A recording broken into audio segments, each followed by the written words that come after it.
Baik, pada kali ini saya akan berkatekese tentang sakramen Krisma dalam Gereja Katolik.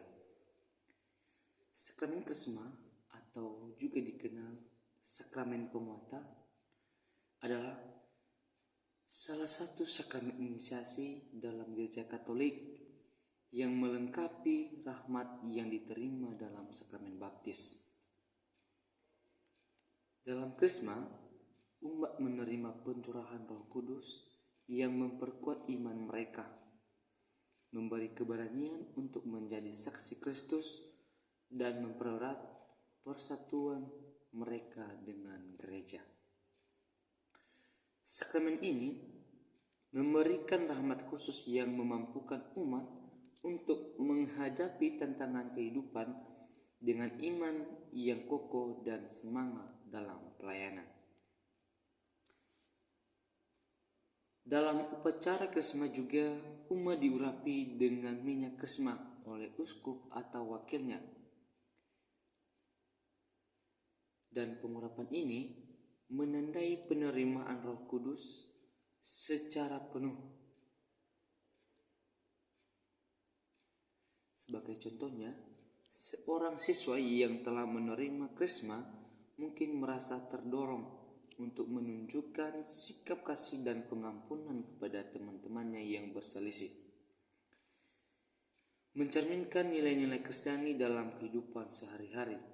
Contoh lainnya adalah seorang karyawan yang meskipun menghadapi tekanan untuk bertindak tidak jujur, memilih mempertahankan integritasnya sebagai wujud kesaksian akan imannya. Seperti yang terjadi pada para rasul dalam peristiwa Pentakosta, di mana mereka menerima Roh Kudus dan diberi kekuatan untuk memberitakan Injil. Demikian pula, umat yang menerima Krisma dipanggil untuk melanjutkan misi Kristus di dunia.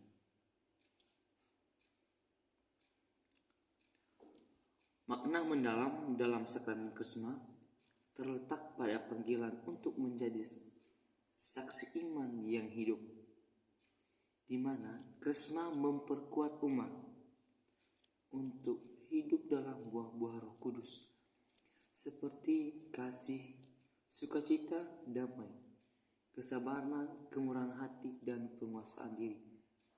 Bisa kita lihat dalam kitab Galatia bab 5 ayat 22 sampai 23. Dalam kehidupan sehari-hari, sakramen ini memberikan keberanian bagi seorang siswa untuk mempertahankan nilai-nilai Kristiani di tengah tekanan sosial, atau bagi seorang karyawan untuk tetap jujur meskipun menghadapi risiko kehilangan pekerjaan. Karena sakramen ini juga menguatkan keluarga untuk hidup dalam kasih dan pengampunan. Meskipun menghadapi konflik atau tantangan yang berat, dengan menerima sakramen Krisma, umat tidak hanya dipanggil untuk menjadi saksi Kristus di dalam komunitas gereja, akan tetapi juga di tempat kerja, sekolah, lingkungan, dan keluarga. Selain itu, Krisma mengajarkan bahwa hidup seorang Kristen tidak hanya bersifat individual, tetapi juga memiliki dimensi komunitas. Namun, melalui Krisma, umat semakin dipersatukan dengan tubuh Kristus, yaitu gereja, dan dipanggil untuk berpartisipasi aktif dalam pelayanan gereja. Contohnya, umat yang telah menerima Krisma dapat terlibat dalam pelayanan kategorial seperti membantu di kegiatan karitatif, menjadi katekis, atau memimpi doa lingkungan. Kehadiran Roh Kudus yang dicurahkan dalam Krisma membantu mereka atau umat untuk melaksanakan tugas-tugas ini sesuai dengan penuh semangat dan kasih. Dan dengan persiapan untuk menerima sakramen Krisma, sangat penting agar umat memahami makna apa yang menjadi tanggung jawab yang menyertai mereka. Biasanya, umat hanya menjalani pembinaan melalui katekese yang mendalam, yang mencakup pemahaman tentang iman Katolik, peran Roh Kudus, dan panggilan mereka yang menjadi sebagai saksi Kristus. Karena gereja mengajarkan pentingnya penerimaan sakramen pengakuan dosa sebelum Krisma. Artinya, sebelum menerima sakramen Krisma, umat atau yang akan menerima sakramen Krisma harus melakukan atau menerima sakramen pengakuan dosa, mengakui segala dosa bahwa umat merasa tidak pantas untuk datang kepada Tuhan, sehingga manusia butuh pengampunan terhadap Tuhan.